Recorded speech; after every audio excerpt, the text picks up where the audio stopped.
naongea kama mkurugenzi mtendaji wa Msasa Gold Mine.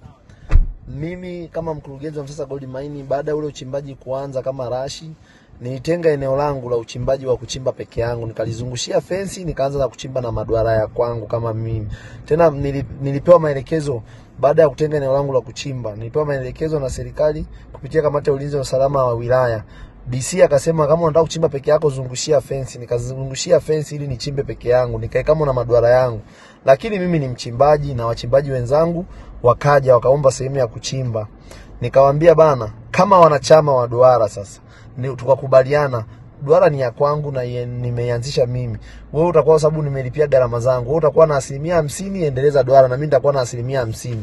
Tukakubaliana na hiyo 50 ni kwamba tunatoa kwanza 7% ambayo ni ya mraba wa serikali, tunatoa 20% ambayo ni ya mwenye leseni, tunatoa 10% ya mwenye shamba, na hizo idara sijui ulinzi, tukishatoa kila kitu tunarudi sasa tunaangalia wale waponchaji wetu ambao ni watendakazi wanatuzalishia, wanachukua 1% yao. Yale mawe yanayobaki kama ni mifuko 10, yeye anachukua 5 na mimi 5. Na sio kwamba serikali inachukua 50% kama wanavyosema, wala ofisi wala leseni inachukua 50%. Hapana. Hiyo 50% hata kwenye mkataba wangu unavyosoma ni mmiliki wa duara za mwanzo na mmiliki mpya wa duara ni wanachama. Hapo unatoka kwenye ukurugenzi na kuja kama mwanachama wa maduara.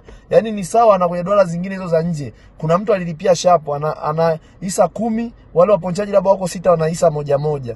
Kwa uchimbaji kwetu ni kitu cha kawaida, ila kuna baadhi ya watu sasa wanaotengeneza fujo hizi nini ambao sio niliowapa maduara, ni watu obvious. Ukimuuliza wewe una mkataba na kosi au ulipewa duara, hamna, ndio wanaotengenezea hizi taharuki.